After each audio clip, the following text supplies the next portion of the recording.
How are you? I'm all good, thanks. Can we ask you a quick question? Eat the lollies game. It's not eat the lollies, unfortunately. It is, although you may get one. And what we're going to do is ask people to take a lolly and put it into any of the jars that they think they'll get all of their money back on. Do you have any investments yourself? Just bank. Term deposits? Yep. Are you happy with them?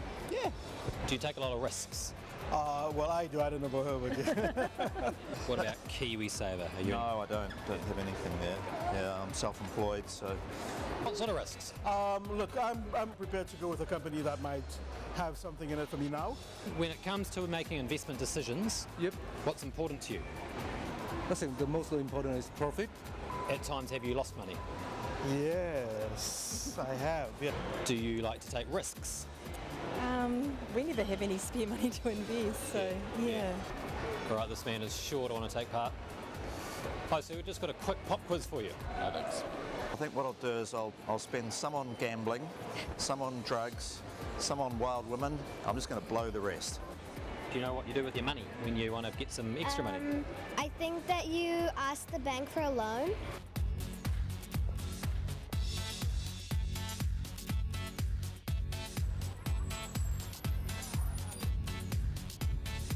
We've got some pictures here of different types of investments. Yes. You are going to look at them and tell me whether they are low risk, high risk or medium risk. I don't know the answer. I'm not going Or to get high any of risk. these right. Okay. So you know what you're talking about. Yep. Start again. This is the private equity investment. What would you say? And if I've got no idea? Well, it's actually low risk because of the correlation. So if I have a traditional asset like property, and then I add a tail risk fund, when property goes down, the tail risk fund goes up. So the actual overall portfolio has low volatility. What does that mean? Where if I was just in property, then the drawdown would be higher. Oh wow, that's a hard one. What would you do? I don't know. It's actually, if drawdown is your measure of risk, then it's actually low risk. Awesome. Yeah. Great, thank you. Cool. Cheers. This is private equity funding. Yep. Low, medium or high. I don't even know what that is. If we were to give you $10,000 and say, go and research what you're going to do with that money, how long do you think you'd spend researching an investment decision? I'm investing it in myself. Sorry, I misconstrued it here. Do you mean to say, like, would I put it into banking or would I Yeah. put... Oh, right, well, let's start again then. Do you have any investments at the moment? Yeah, I'm with KiwiSaver. Yeah. Yep. Are you happy with KiwiSaver? I know I'll be happy later. I wouldn't have a clue what I'd invest it in. Probably put it in the bank or something. Yeah. I don't know. All the investments here. He needs to spend money on his teeth. That's what he needs to do. Hey, ladies and gentlemen, a round of applause for our panel here. MoneyWeek. And it is so fantastic to see such a good audience here as part of the MoneyWeek panel. Welcome to St Matthews in the City, talking about money. Sorry, God, about that. So if there's any lightning strikes, there's a casino next door. Yes, do that. I was just thinking about how I sort of came to money in terms of my come to Jesus moment. Sorry, excuse the pun. In terms of money. And it was on the radio about 14 or so years ago, and I was talking to the then Prime Minister, Helen Clark. And it was about saving and how people found it very hard to save, including me on an average salary, working in just up the hill there. And she says, well, you work in Ponsonby, how many lattes do you have a day? And I said, well, don't stereotype me, but actually 2. And she said, well, that's $3.50, so that's $7 a day. And I said, yeah. So how much is that a week? That's $35, Wallace. And then add one for the weekend, that's $38.50. I said, okay, Prime Minister.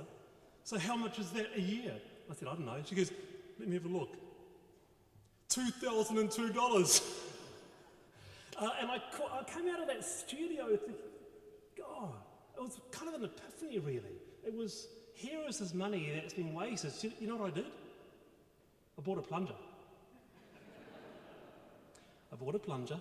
I cut down the copies, and I save the money. And then I thought to myself, okay, sure, I'm still on an average wage, but what if I actually put an extra 30 or 35 bucks on top of that?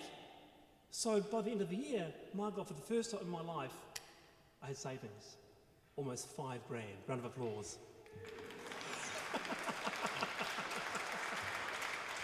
And that is how I started saving. It was just a mere thing of Helen Clark saying to me, how many lightos are you having?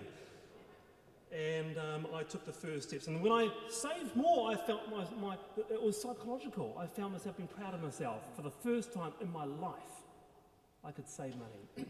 So we're going to be talking a little bit of that tonight, and your questions answered, because really it's about you. And as Mary Holmes said to me a couple of weeks ago, you know what, when it comes to money, when it comes to financial advice, there is no such thing as a simple question. So any questions that you have as it pertains to risk when it comes to investing, things like what is risk and how to choose the right type of fund and so on. We have on the panel, we've got Rob Everett, the CEO of the Financial Markets Authority. Rob, welcome. We have Mary Holm, columnist, author, seminar presenter, the FMA board member and director of the Banking Ombudsman Scheme. Mary, welcome to you too. We have John Boddy, managing director of ANZ Wealth. John, hello. And also we have Martin Hawes, authorised financial advisor, author and columnist. Welcome. Mary, I just want to ask you, what about you? Was there ever an epiphany to you when it came to money, or have you always been a genius? Neither. Can you hear people? Can you hear Mary at the back? No. So speak into it. Where did your epiphany come when it came to money?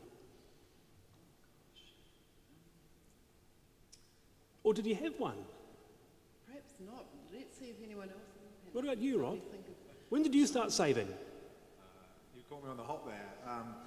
When did I start saving? I'm not sure I've actually managed that yet. I guess... Oh, there we go. It's over. I guess in a slightly flippant moment, when I got to university as a slightly fresh 18-year-old, and I added up my outgoings in terms of beer and cigarettes, and the money I needed to spend on accommodation, books and fees, and realised that I couldn't match it. So I stopped smoking at 18 as a result, so I couldn't afford cigarettes anymore, and that's probably the best decision I ever made. What about you, Martin? Was it an epiphany, or when did you start coming into money in a real sense? I think I've always been interested in money. I think even I can remember as a 5 or 6 year old collecting pennies, not really quite knowing what they were about, except they were shiny and there was something quite nice about them. I was always rather motivated, and the older people in the audience might identify with this, by Scrooge McDuck, you know, in the Disney thing, diving into a big vat of coins. I want to ask you, John, because you look very rich. So, you would always have been a millionaire. Actually, I might just tell one of the money story. Okay, go on. So I can't let that rich comment go without a response. And I guess my epiphany about concentrating on money was a little bit similar to Rob's from university. And back in the day when I went to university, which was some time ago now, you used to be able to go to all the banks and get a $400 overdraft and a credit card as part of your university kind of package.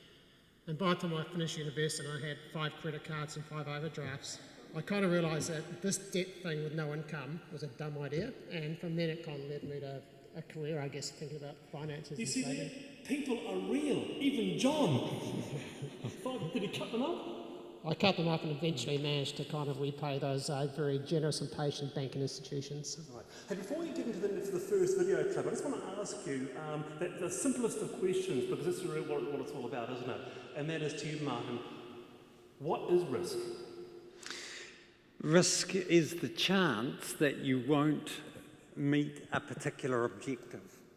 So it's the possibility that you won't, or the likelihood, I suppose, that you won't meet a particular objective.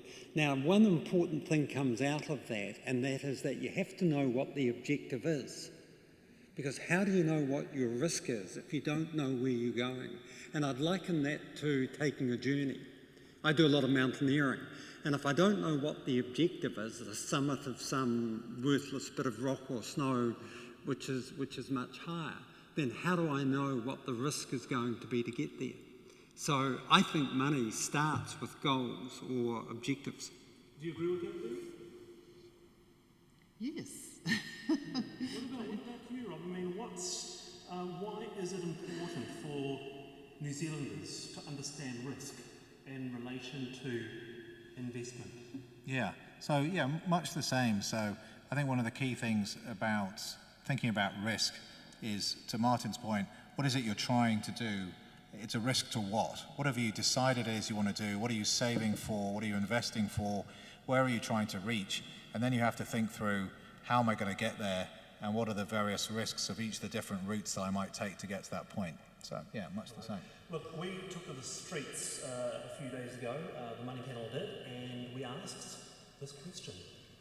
Thanks very much, Wallace. Here's a question for you. Which of these investments comes with a guarantee that you'll get all of your money back? We're going to play a game. Put the lolly in the jar of the investment that you think comes with a guarantee. We're at St Luke's Mall, and let's see what the people think. Do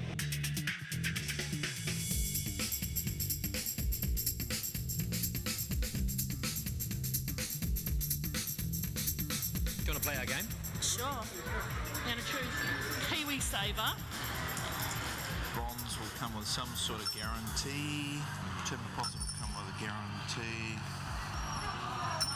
Bonds. Term deposit. Away you go. Put your lolly in the jar. What did you choose? Kiwi Saver, Super and term deposits. Why did you choose those? Because these are run by government and term deposits. Yeah, because we trust on banks. We know that banks aren't great because governments have had to bail banks out before. Tell me why you said bonds and why you said none.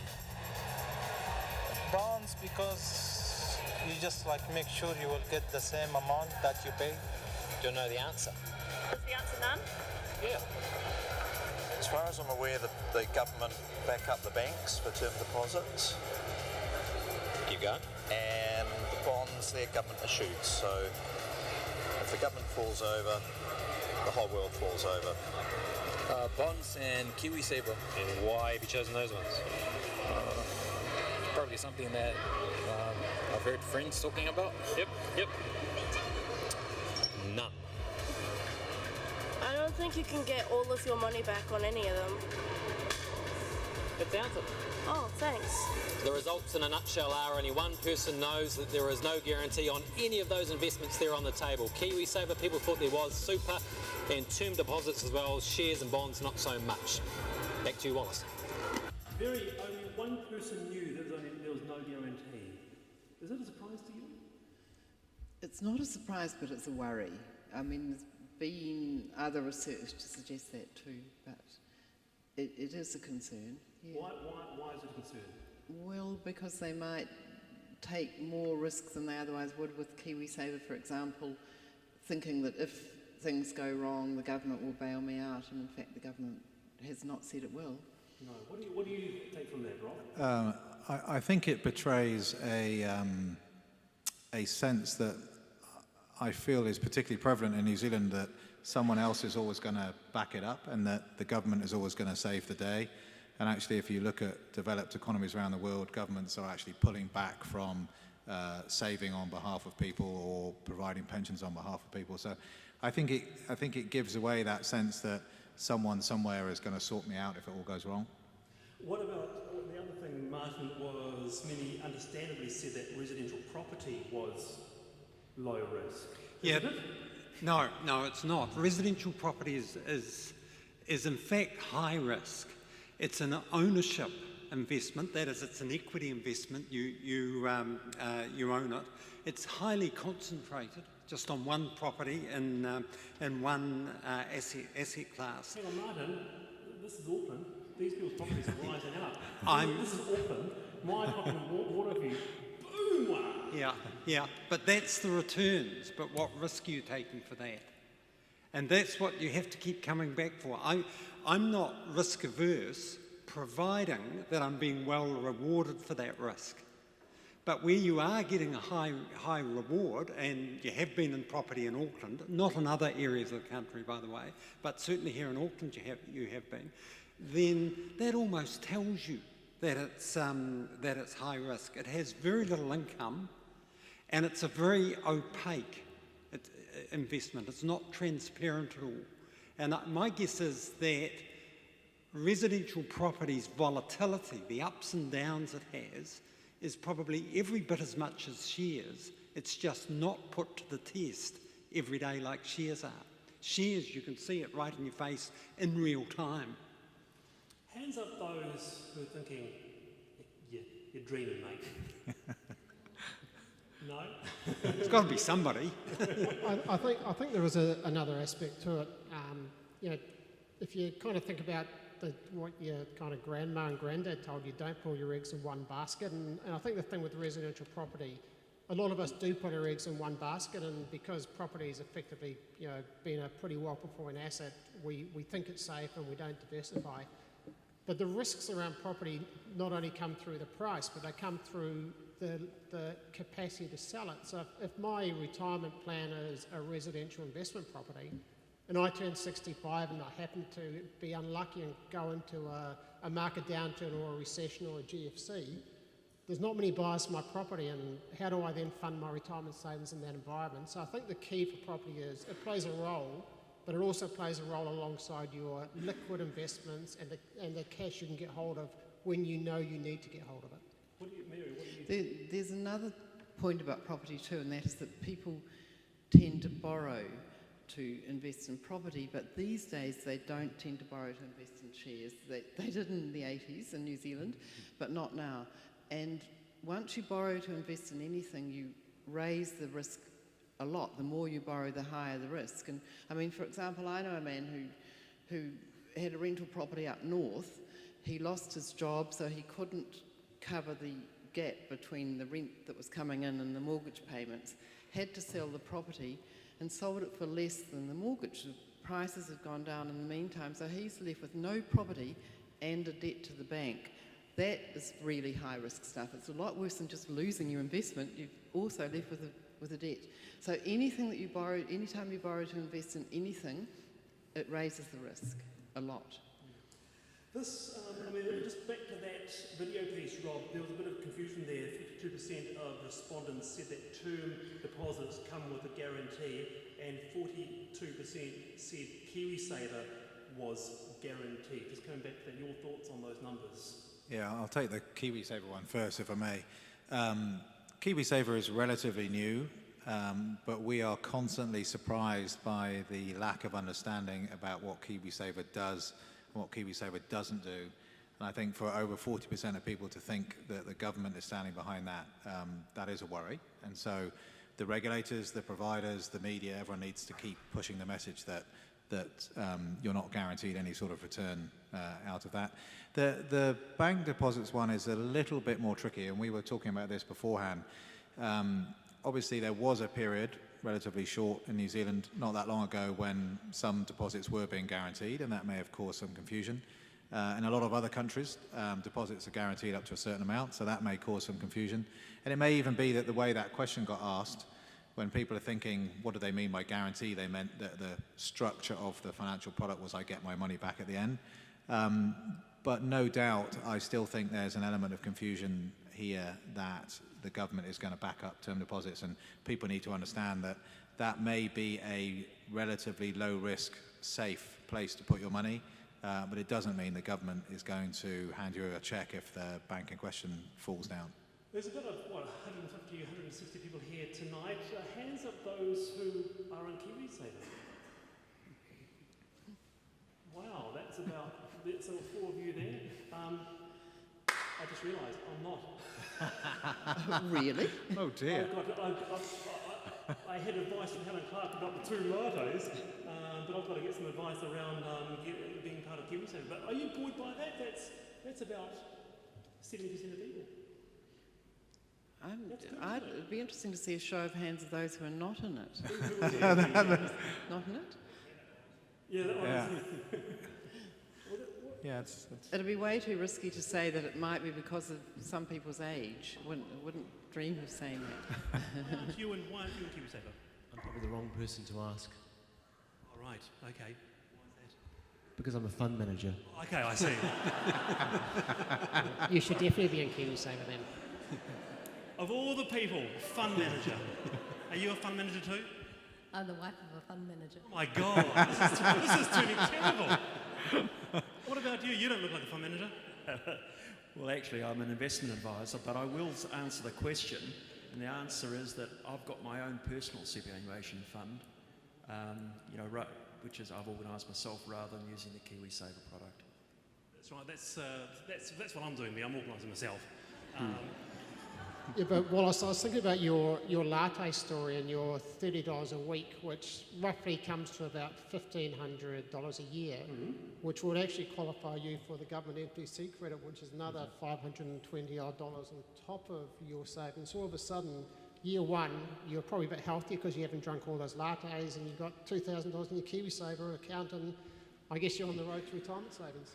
What a mug. Right, anyway. Hey, look, we also took to the streets as part of Money Week, and we asked this question. Right, here's a question for you, or rather for the people on Queen Street in Auckland. We're going to ask them to look at a whole lot of financial products and tell us what level of risk you can associate with them. Is it low, is it medium, or is it high?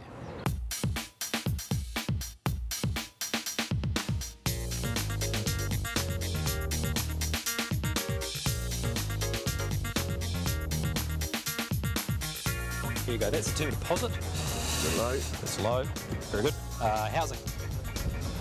Medium. Medium. That is obviously what it says. Share market. High. Term deposit at the bank. Low risk? Bonds. Low, medium or high risk? I'm going to go with a medium. Final answer? Or maybe high. Go with your gut. Medium. Okay. That's the share market, so stocks. Generally pretty safe if you know what you're doing. Yep, private equity investments. High risk. Chuck that there. The share market. You mean New Zealand or? Yeah, let's say. Yeah, New Zealand equities. Right now or just in general? Yeah, in general. High. Middle to high. Yep. KiwiSaver. Low. As an investment, low, medium or high risk. And I'll tell you, there's actually no really right answer for this one. Low risk? Yeah, it depends on the time, place and that sort of thing. So very good. Finally, crowdfunding. So that's a new one that's come into the regime recently. Where would you put that? Equity crowdfunding. Geez, you've got to say high, haven't you? Very good. Property. If you can afford a house. What kind of Tell me about it. It's pretty low risk again if you know what you're doing. It's only, especially in Auckland, it's only going to, it's only going to go up. Cool. And finally, a term deposit at the old bank. Low. There you go. Are there right answers? Some of them were well, some of them were good, some of them were good. Bonds. Apart from Greek bonds, low. Not European bonds. Okay, so there's the views from the street on these different investments. Back to you to discuss. There you go. We touched on a couple of those points earlier. Housing, someone said, I think it's only going to go up. That's what someone said in that piece there. But John, speaking of risk levels, is a more conservative fund the right fund for New Zealanders who don't make a choice? Look, I think it's no fund is the right solution for all New Zealanders. So everybody's got to think about their savings, their aspirations, their goals. But if you think in general terms about how financial markets have performed over history, and in general, bonds are a low-risk, relatively conservative investment that are probably at the lower end of returns, and equities are generally considered to be a higher-risk investment that are at the higher end of returns.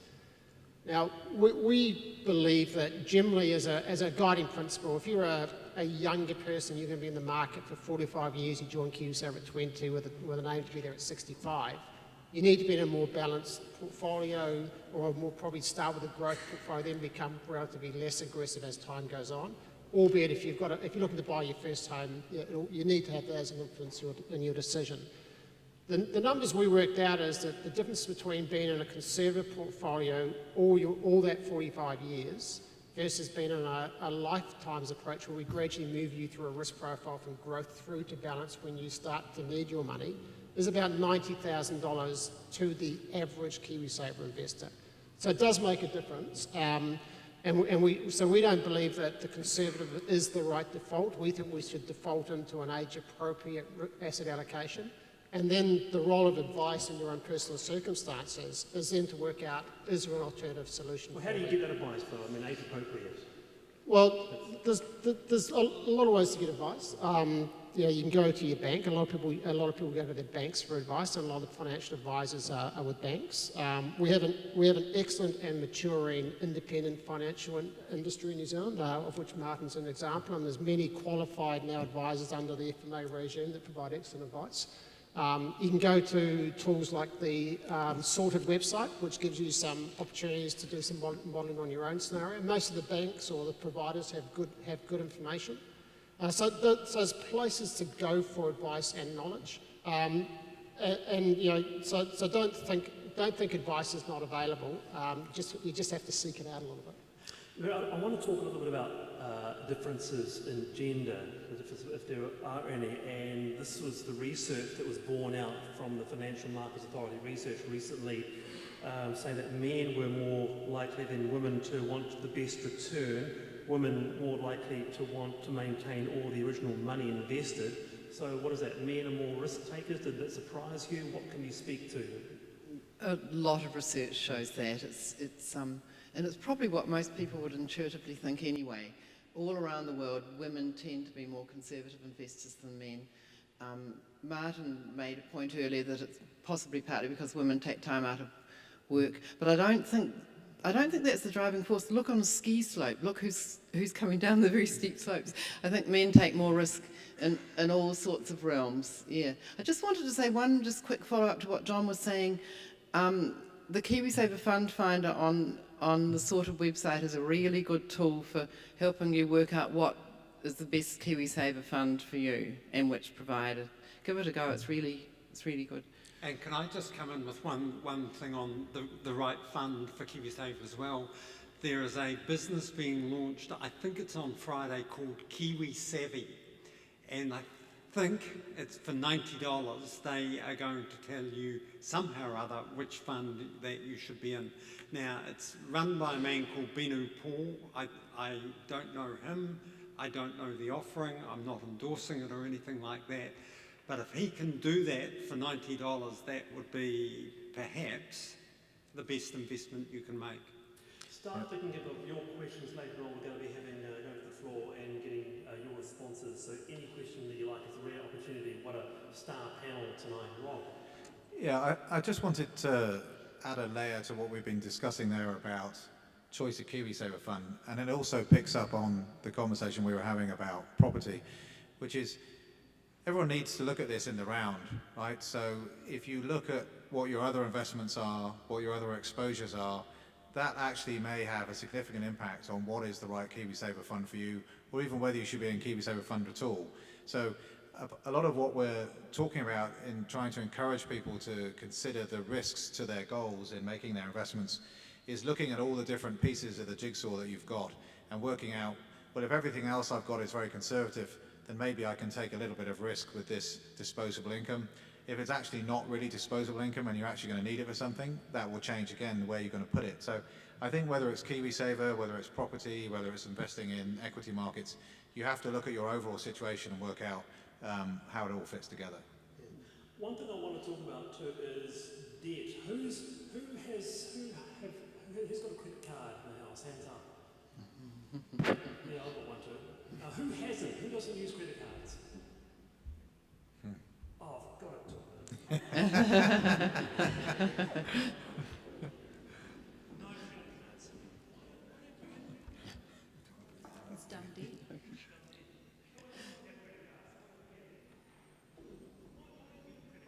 Because I know that the rate of interest on a credit card is about double the rate as a mortgage. So for that reason, there's a reason for it. And for that reason, that's why I don't have a credit card. I'd rather borrow from a family member than borrow. Yeah. Borrow from any members of his family here at the time? So how do you go about that? How do you order on Amazon.com or something? It's a thing of my folks know that I'm very, very careful with money and that I will always pay it back. I'm a man of my word. So that comes with the territory. I'm very, very careful. Like if it's a business expense for just a few $100s, they don't mind that because they know that I'm going to work for it and pay it back. Round of applause for this guy. You're a smart guy, you should be on the panel. I wanted to ask you, Martin, about, we're talking about investing and that type of thing, but shouldn't we actually pay off debt first? Yeah, there's a basic rule that any spare money you get, whether it's capital or whether it's ongoing and whether it's a surplus of income over expenditure, any spare money you get should go to repay debt first.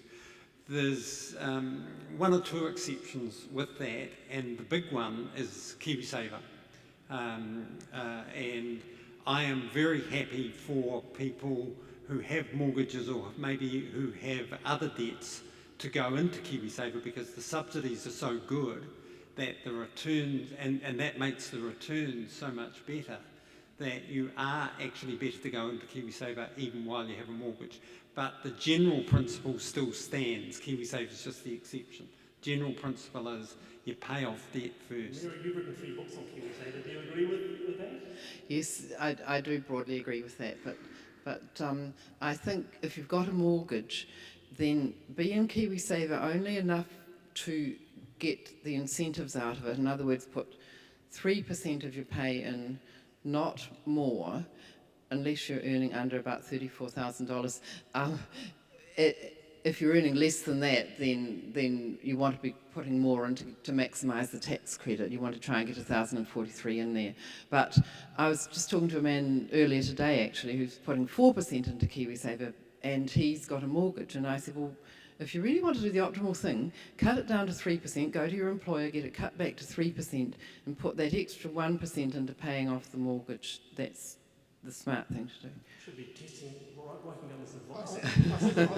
I think also it's quite an important decision, and the other thing you've also got to think about is your own kind of psychology. So there's 2 things I'd suggest you follow up to what Mary said. Is one, if I pay off my mortgage, am I going to be tempted at some point to kind of buy a new car and crank up the mortgage again? So have I got the financial discipline to actually pay off my mortgage and not re-incur debt, as opposed to locking away till I'm 65? And the second one is, as you pay off your debt and you have less outgoings for debt repayment, then consider, is there an opportunity now for me to funnel some of that less interest and mortgage payment into an increased retirement savings payment? So look at it, the principle's right, but also look at your own situation of what works best for you. We'll go to the next question shortly, but I've got a question as well, Rob, for you. Given the damage, and we talked about this off air, didn't we, but given the damage to confidence caused by the finance company collapses, can investors be confident, can people here be confident that they'll not be ripped off? Yeah, that's a good question. I mean, I'd start by saying you can never be sure that you're not going to be ripped off, so you should always spend time properly researching anything you put money into. It's never a smart move just to take the view that everything's going to be okay and that someone else will look after you, much to my point earlier. More broadly, post-finance company crisis, and indeed starting before the finance companies started to go down, the regulatory setup in New Zealand has been completely rewritten. It's been completely overhauled. The FMA, as the regulator, came out of that. The Financial Markets Conduct Act came out of that, which has, as it sounds, a significant focus on conduct, the behaviour of people offering financial products. And I think that's a really strong development. Focus on behaviour, focus on mis-selling, a very significant effort in line with what we were talking about earlier to encourage the growth of a strong financial advice sector, to raise standards within that sector, to encourage people to use financial advice. So, as I say, I don't think you can ever be complacent about investments, and you should always do the research and always make sure you understand the risks you're taking on. But this is a different environment from a regulatory setup in terms of some of the gaps that have been closed and some of the powers that the regulators have that did not exist if you go back 5 or 6 years. Yeah, right. Look, our third question we took to the streets, and this is what we came up with.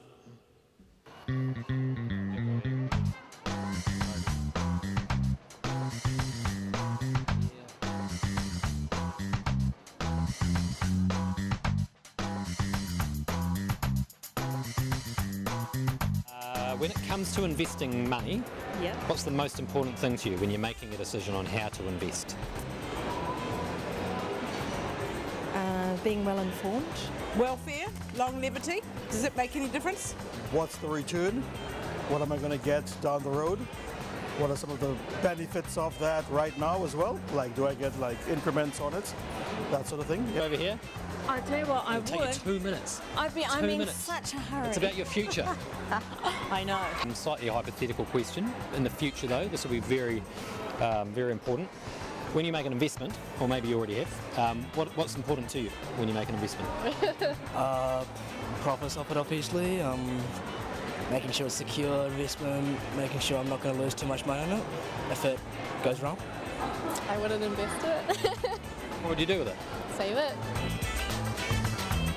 The stability of the company, how stable the company is financially and so on. If they're in a good position, or they're, and also their history. Do you have any investments? And if you do, are you happy with them? What sort of investments? We don't have any, no. Yeah.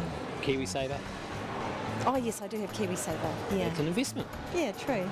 I've just got an inheritance recently and it's just sitting in limbo, so I was actually going to come and see you. Right, so what have we got out of that one? They all seem to be looking at the returns that they'd get out of an investment. Only one person didn't know that KiwiSaver is an investment. One thing that has surprised me is that you've got somebody like Virginia who's just inherited what sounds like quite a substantial amount of money, and she has no idea what to do with it.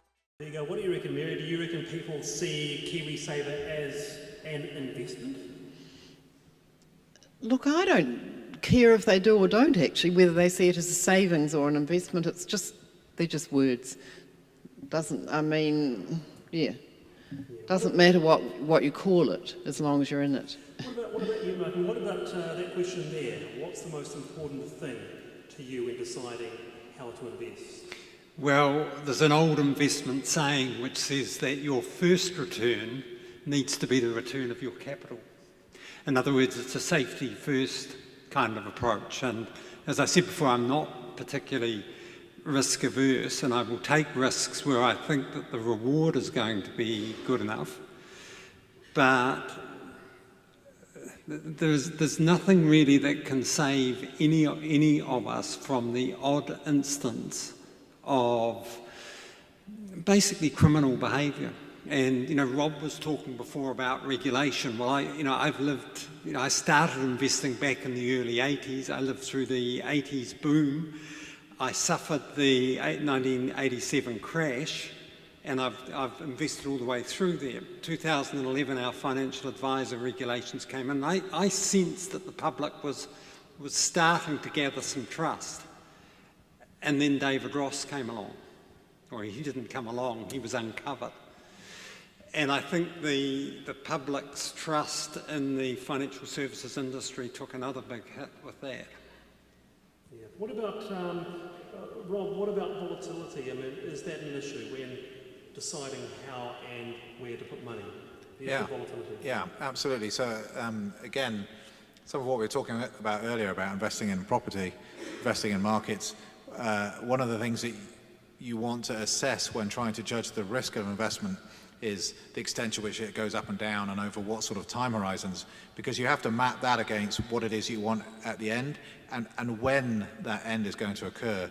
So volatility matters a huge amount, because actually traditionally volatile investments can return a great deal, but they can also collapse at the very point you need it most. So I think looking at the volatility and working out how close to the point you are when you actually need your money back is absolutely critical. And being in a very volatile investment, and this might have been some of the commentary about Auckland property, very close to when you know you're going to need the money, it's not a great place to be, because you've got no time to recover if it actually drops just before you need it. So yeah, absolutely, one of the factors you need to think about in deciding what your goals are and how much risk you're prepared to take is how volatile the different types of investments may be. There's a question here, Mary, why should I need KiwiSaver when I have a house in Auckland?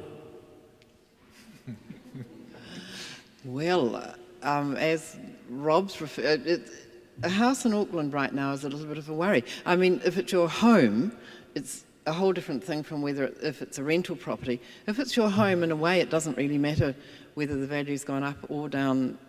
It doesn't matter that much if you're going to buy and sell in the same market, if you're going to move elsewhere in Auckland and they've all gone down or all gone up, doesn't make much difference. There was something in the news just recently about New Zealanders getting the biggest gains in wealth in the Western world or something, but it was all came down to what's happened to the Kiwi dollar and what's happened to property values, and neither of those actually translate into us feeling wealthier, do they?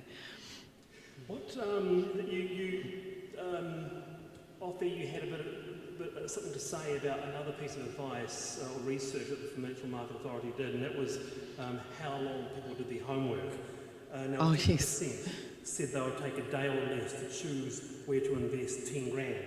And 1 in 5 said it would take no longer than an hour. Now, is that a concern? People not taking enough time to do their homework, as Rob suggested a bit earlier?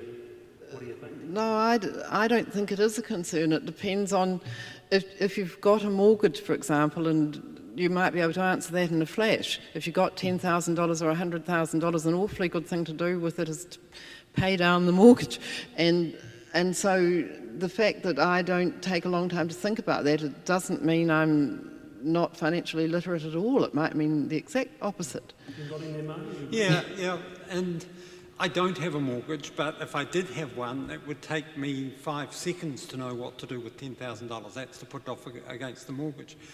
I'm an investor as well as an advisor, and as an investor, I have an investment strategy. It wouldn't take me long to work out what to do with $10,000 because I have a strategy, a plan in front of me which would tell me what I needed to do about it. You know, it's got asset allocation set out, and I would just simply look at my asset allocation and see what was a bit lacking, and that's where the money would go. But I think, Martin, you'd be an extreme case for most of us in that you're not only an advisor, but you've got enough money that $10,000 isn't going to transform your life. And to Mary's point, yes, if you've got a mortgage, it might be a simple question, but I actually disagree. I think for most people, that's a lot of money. Some of the questions were much bigger chunks of money. And one of the things we worry about as a regulator is there information out there that people can look at to help them make informed decisions? And can we encourage people to, in fact, do that and make informed decisions? I think there are circumstances in which it will be a no-brainer. I think there are circumstances that for some people it will be an easy decision. But actually, I think for most people, what you do with a sum of money that you weren't expecting or that you've invested and it's paid off, it is actually a complicated decision. There are a number of choices open to people, even if you just look at KiwiSaver, which is a different thing, but the number of choices are quite overwhelming for a lot of people. And so taking the time to do some research, thinking about getting financial advice and going to an expert who can actually talk you through the options, I think is time well spent. If I was given 10 grand right now, I wouldn't know what to do with it, Neil. You'd be in the casino, wouldn't you, Wallace? Oh. Yeah. Look, but I think it kind of relates to another issue. I think that what we need to do, and most of us don't do, is actually have a plan. So if you've got a plan that says, look, broadly, when I turn 65, I want to have X amount saved, and to do that, I'm going to have to contribute Y amount to my KiwiSaver every year. So once you've got that plan, you've got a framework to make those decisions about lump sums. So what I'd say, it's okay to take 5 minutes to make a decision on $10,000, but take a lot longer to make the decision about your retirement savings plan, and I think you'll really reap dividends.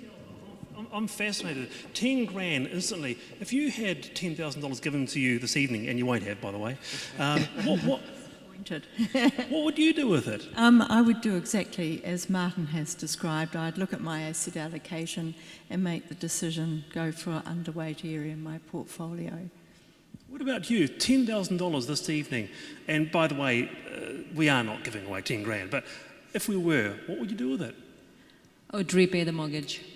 Repay the mortgage, all right. What about you, Sue? What would you do with it? I don't know. I might spend it at my age. Spend it on what? Oh, I don't know, a new car, something like that, something good. What about you? Yeah, I'd just look at the asset allocation, put it in the one that I thought I was most comfortable with and it needed a top up. Now we're going to come to some of your questions, well, in a minute or so actually, for the last quarter of an hour. But Rob, when should people thinking of investing get financial advice? Yeah, well, I mean, back to what I just said, which is that there will be some circumstances where it's pretty clear what you want to do with your money. But I think for most people in most circumstances, it's not obvious. And some of what we talked about tonight might sound easy to people who do this for a living, but again, is actually pretty complicated. And so I think my take would be always do your research, always get as much information as you possibly can about a decision about investing. And actually, if it's a large sum of money or it's an investment decision that's going to be critical to your long-term financial planning, that's when you should be thinking about getting financial advice and getting someone who's an expert to actually talk you through the options. Because sometimes it's much easier for someone who's not as emotionally attached to the decision as you are to help you see the different angles there. So, you know, I would encourage people that where those decisions are going to have a big impact on your overall life planning, and particularly for retirement, those are the sorts of decisions you should be thinking about advice as an option. So briefly, Martin, if you had 10 grand right tonight, where would it go? The bit that's lacking in my portfolio is probably bonds. Actually, I've got enough equities. I've been, for the last 3 or 4 months, I've been selling down equities because they've done so well. I've been rebalancing, and I'm probably a bit deficient in bonds. Very good. It's a rare opportunity really to ask questions from the floor. So is there a question here? Who wants to kick off with a burning question for our all-star panel tonight? Who's got a question for the person there in the middle? Is the microphone? All of this is related to financial literacy, and I just wanted your comments on whether or not you think financial literacy is increasing in New Zealand or not. It's, to me, quite depressing, the answers that you got in your random surveys, but would it have been like that 20 years ago or even worse? Good question. Is financial literacy increasing in New Zealand, or would it have been like this 20 years ago? You found the results quite depressing in the survey just carried out. Mary?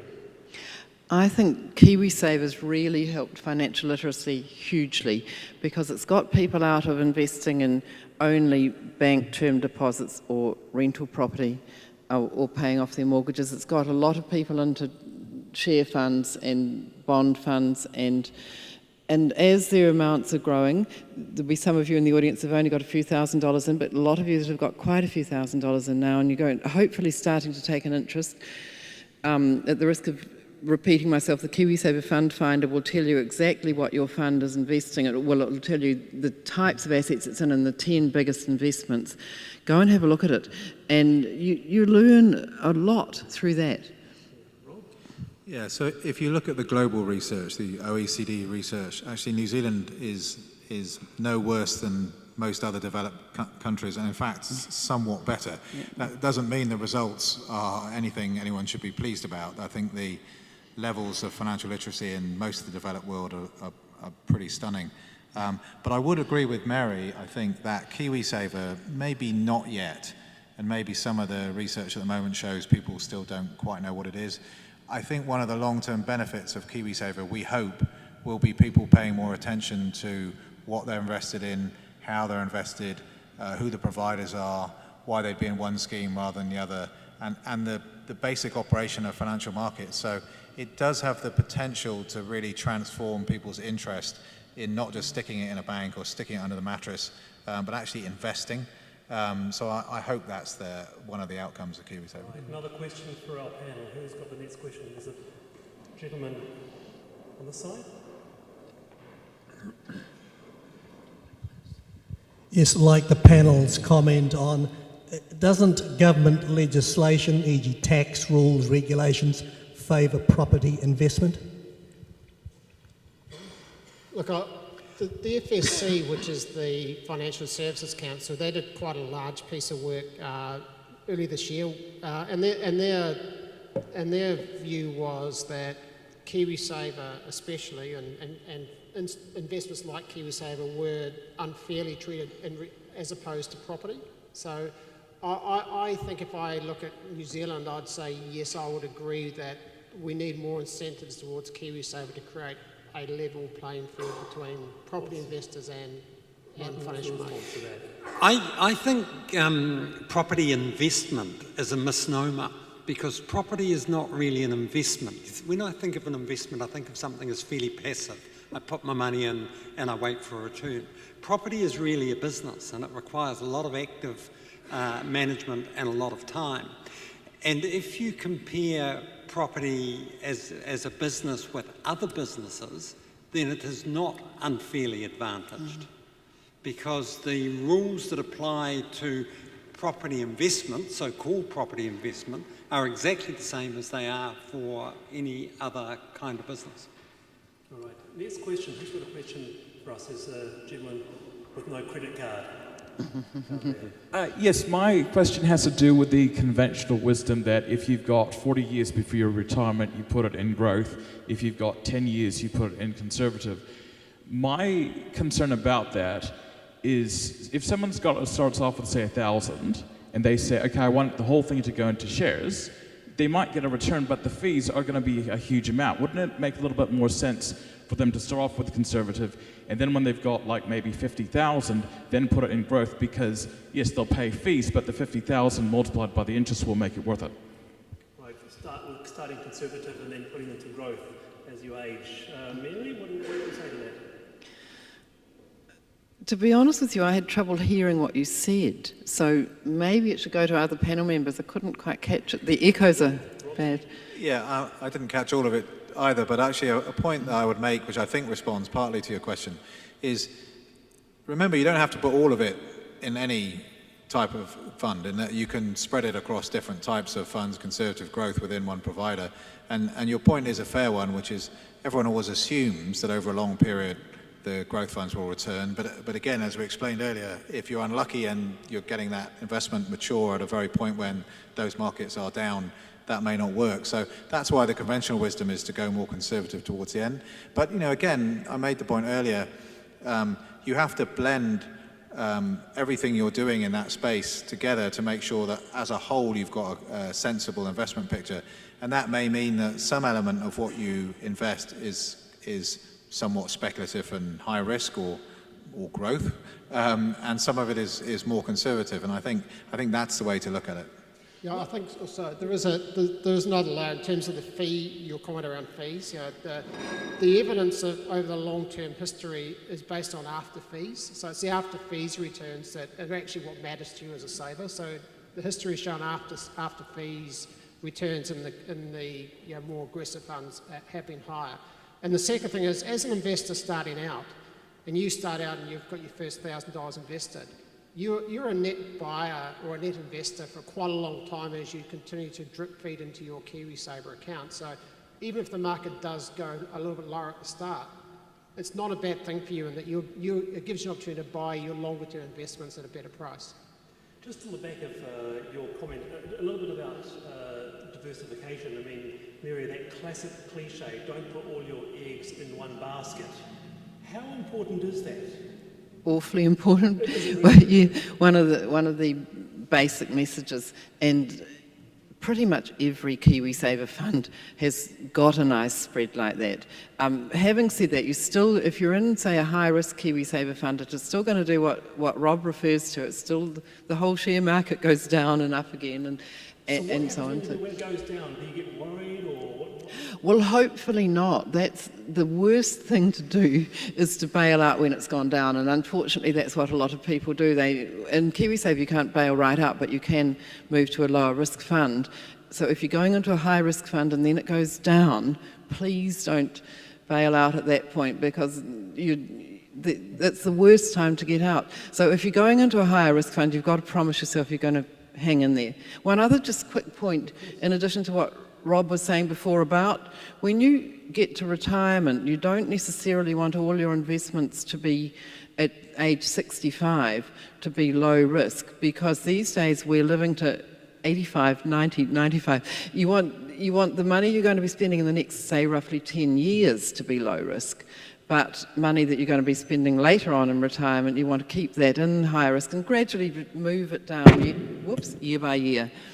Very good. All right, another question from the audience, the gentleman in the middle on this side here.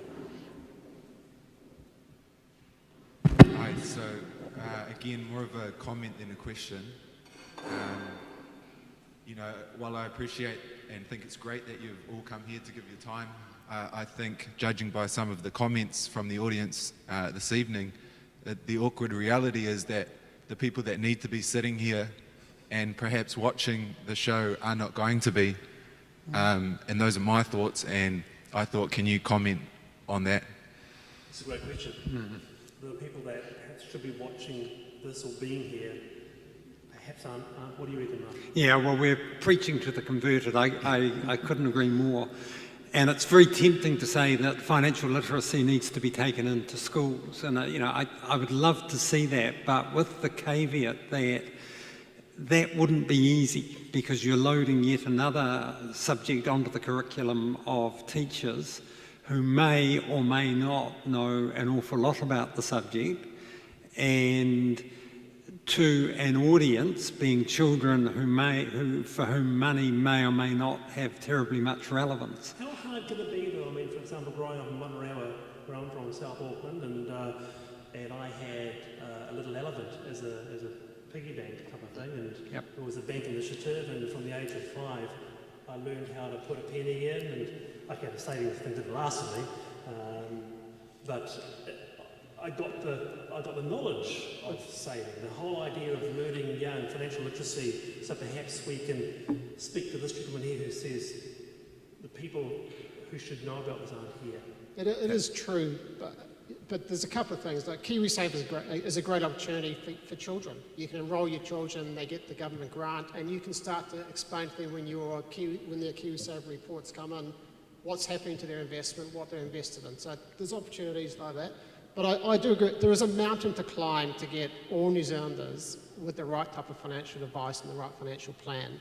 And I think it's the responsibility of us today to make a small step up that mountain, the media to help, us to give our time to the schools and education institutes and to just continually get it front of mind. And we will get there. We won't get there in 24 hours or 24 days, but every step I think is a positive step. Rob? Yeah, I guess I'd also add that this event is part of Money Week. So one of many events with lots of different audiences and lots of different channels of communicating. And really, it's a very good question because all of you are obviously displaying interest in investment matters and investment risk. That's why you've come. But the overall purpose of Money Week is to reach beyond those who are already displaying interest and try and get some more people interested in understanding about money, about financial planning, about investments, about whichever piece of that is relevant for them. So you're absolutely right.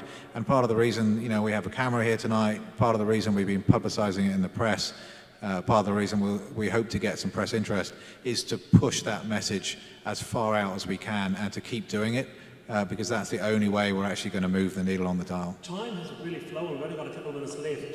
So remember, there is no question that is too simple. If you've got a question, a burning question, there's one at the back here. Can I just ask about crowdfunding? So in particular, equity crowdfunding? Crowdfunding.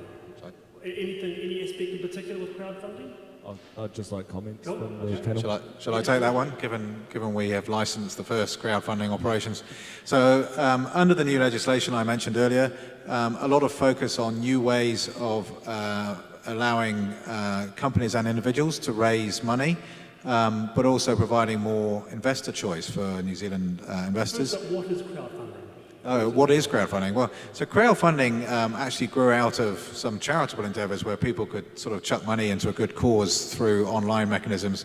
The idea of crowdfunding, and they'll have lots of different variations of it, is that you can basically invest in what are generally either startups or relatively small companies and get small stakes in those companies with actually very small amounts of money. And the theory is that through those platforms, you can invest in some stuff that's fun, you can invest in some stuff that's serious, and it'll be smaller companies that would not be listed on the NZX and have all of that governance and bureaucracy associated with them. And as a result, they are smaller companies.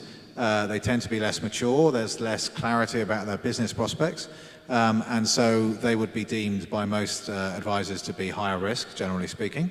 And as a result, you really do need, with crowdfunding, to think very hard about whether you can afford to lose your money, or whether you can afford to have it tied up, because a lot of those investments, there won't be a liquid market, there won't be someone to buy it off you once you've invested. So crowdfunding is a great opportunity.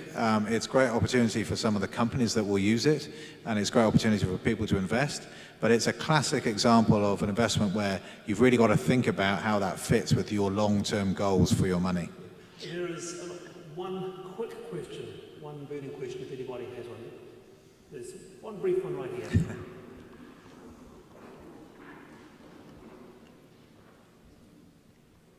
Do you think that New Zealanders are buying, and maybe they should consider renting instead? Starting off, you buy and then you've got to put all your money towards paying off that debt. Is that something that we're missing? Mary, do you want to start with that? Should people be renting instead of buying? I know that Chandler Yarkin, the NZIER economist, famously says, I'm not going to buy, or I'll buy if I like the house one day, only because of psychological purposes. What do you reckon? There's nothing wrong with not owning a house as long as you reach retirement with enough money to pay your rent until you die. And that means several $100,000 probably. But having said that, that is a legitimate thing to do. And currently rents are low relative to house prices, so it's actually quite a good deal to rent.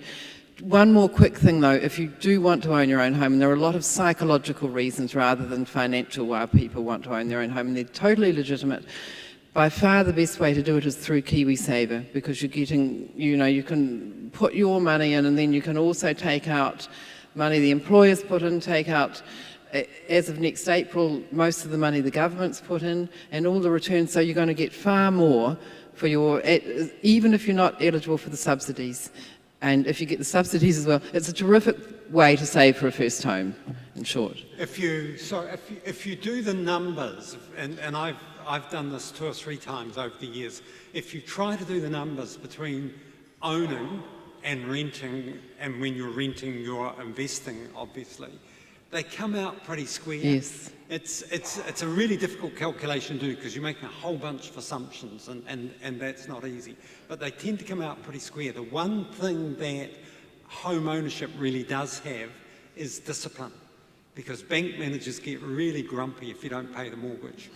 And by paying the mortgage, you're effectively building your net worth. So people often, when they're renting, get a signal that they're getting the house very cheaply and they can spend everything else. That's the wrong signal. You really need discipline. Very shortly, we're all off to the casino, and John's putting 10 grand down for us. Thank you, John. I've never been to the casino, actually. But final thoughts around the panel, 30 seconds. Is there any take-home message as part of MoneyWeek? Something very simple that we can all take home with us tonight. Martin, you first. About money. About money, not about the casino. One thing I suppose is the very first thing I do with any investment is to work out what your asset allocation is. That is to work out what type of investor you are, conservative, balanced or growth. That leads on to asset allocation, because all the research says that the greatest variation of investment return comparing one portfolio to another is about asset allocation. If you can get that right, you've got about 90% of the job done. Right, John? Yeah, mine would be try and be able to answer 3 questions. The first one is, how much money on top of the government superannuation do I want when I retire? So how much per week or per month?